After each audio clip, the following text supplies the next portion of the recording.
From KVUE News in Austin, you're watching Texas This Week with Ashley Goudeau.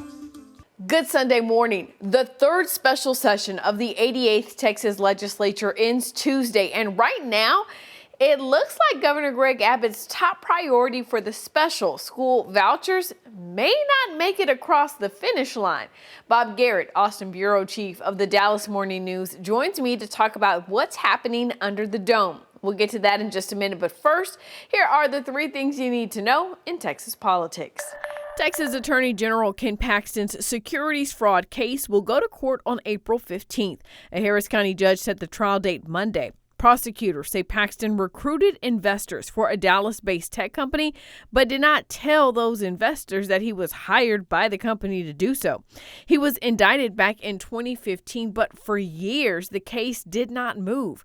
In May, General Paxton was impeached. 4 articles were related to these charges. 16 others accused him of bribery, abuse of office, and other misconduct. The Senate held a trial on those 16 articles and, after acquitting him, dismissed the 4 articles related to securities fraud. Special prosecutors say this trial will be different. Paxton has pleaded not guilty. Governor Greg Abbott traveled to Israel this week to reaffirm, quote, Texas' enduring and unwavering support for the state of Israel. He was joined by Oklahoma Governor Kevin Stitt. The governor met with the Israeli prime minister and president and displaced Israelis in Jerusalem. Meanwhile, Texas purchased another $45 million in Israel bonds. That's on top of the $20 million in bonds the state purchased last month. According to the Texas comptroller, the bonds mature in 3 years and have an interest rate of 5.4%. Lieutenant Governor Dan Patrick is sounding off on social media about his dislike for House Speaker Dade Phelan. Thursday afternoon, in a series of posts on his official Office of the Lieutenant Governor X page, Patrick wrote Phelan and the House wasted another special session. As the day went on, feelings clearly escalated, and just before 5:30, Patrick posted again, this time writing to Phelan, quote, I don't pay attention to you anymore. And, quote, you've become a speaker who can impeach someone faster than it takes to smoke a brisket, but you can't pass a big teacher pay raise bill or a school choice bill in 10 months, end quote. That last part about not being able to pass vouchers or a teacher pay raise is especially interesting. Earlier this week, Governor Greg Abbott announced he and Speaker Phelan had reached a deal on education savings accounts or vouchers. Within a few hours, it was clear that that proposal wasn't going anywhere. But then on Friday, a new version of a House school voucher and school finance bill was filed. Bob Garrett, Austin Bureau Chief of the Dallas Morning News, joined me to break it all down. It has been quite the week in the Texas legislature. You know, on Tuesday, we had the governor announcing that there was this deal that had happened between him and the speaker on education savings accounts or school vouchers. On Wednesday, he just threw out there in a separate press conference that there was not going to be a need for another special session. We were going to get it all done within, the week they had left. And then the very next day, it just seems, no, there is no deal. It's not going to happen. What in the world is going on? Well, I guess theory A is that Greg Abbott was delusional that he really had a deal with the House. And theory B is that Dan Patrick rained on their parade by saying it had to be done his particular way, all of it in 2 bills, not 1 bill. And anyway, things are very dysfunctional and toxic at the Capitol on the Republican side, as you know. And it was always seeming to be a long shot, Ashley, that Greg Abbott could push the Texas House to embrace some kind of voucher-like program. And it still looks like a long shot. And so let's talk about that, because not only did it seem like a long shot, the Senate passed a version of this of education savings accounts for $8,000 per student. The governor announcing they were going to up it to $10,400 per student, that it was all students were going to be eligible K through 12. So just this very, very different deal than even what the Senate had agreed upon.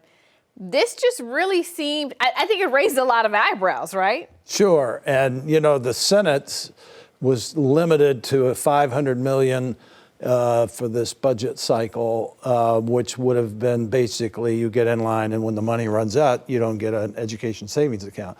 Abbott, in his one-page press release, said it was going to be universal and it was going to be more money. And he tried to imply that the House was on board with that, which really I don't believe that was true. And how he got that impression is really kind of interesting. I have no idea. But that would cost many billions of dollars to do what Abbott thought he had a deal for. The House does have a bill filed for education savings accounts that also ties in teacher pay and school finances all wrapped up in one. But that bill is just sitting. I mean, it was filed and it's just been sitting there. That's correct. And there's been no hearing set. And I think you know what that was sort of an Alphonse and Gaston routine between the House and the governor the House saying you need to expand the agenda of the session to include teacher pay and these other public school funding things, and we'll then work on one big bill that includes your school choice thing. And the governor said, no, you do the school choice first and then I'll expand the call or the agenda. And that just consumed like 2 weeks of posturing when they could have been doing something. Right. When there's only 4 weeks in a special session to begin with. And, for folks who may not be as familiar with this whole debate on ESA, school vouchers, school choice, rural Republicans have always stood together in the House and opposed, this idea, this proposal, this policy proposal. Why is that? Because, Ashley, in rural Texas, there aren't a lot of private school options, and the public schools are the center of the community. Friday night lights, the gathering point. In the city, there's a lot of other sorts of gathering points, but in small town Texas, your public school, your school district is important. And if you are a Texas state representative, you represent 200,000 people, and those school superintendents and school board trustees and teachers you listen to. If you're a state senator, you represent like 1 million people, and you're not as close to those school districts. Mm-hmm. Yeah. So the governor had previously said he was going to call special session after special session until they passed a school choice, a school voucher plan. Doesn't look like, with the session ending on Tuesday, it does not look like it's going to get done. Do you think we're in for another special session? You have to believe so. I mean, Greg Abbott would sort of have egg on his face. His alternative would be to just declare victory that they got some border security stuff passed in the third special session and just say, I'm going to go to the primary and try to defeat anti-ESA House members or whatever he wants to say. But I have a feeling we're going to be back. If you try to step back a little bit, Speaker Dade Phelan is not considered by the anti-voucher forces to be real strong. They thought that he was creating a new select committee to make it easier to push out education savings accounts. Nevertheless, I don't think Dan Patrick would give Dade Phelan credit for anything, but I do think it's interesting that there's so little trust among the big three Republican leaders that what looked like a move toward a possible compromise was sort of scorned, I think, by Dan Patrick. Now, as I mentioned, a new version of the House plan to have vouchers as well as increases in school finance and teacher pay was filed Friday afternoon.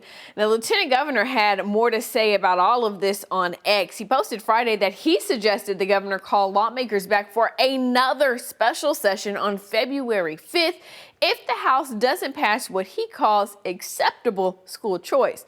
Now, the third special session ends Tuesday, which is also Election Day in Texas. There are 14 statewide propositions on the ballot, along with local props. You can learn about them at KVUE.com/vote Texas.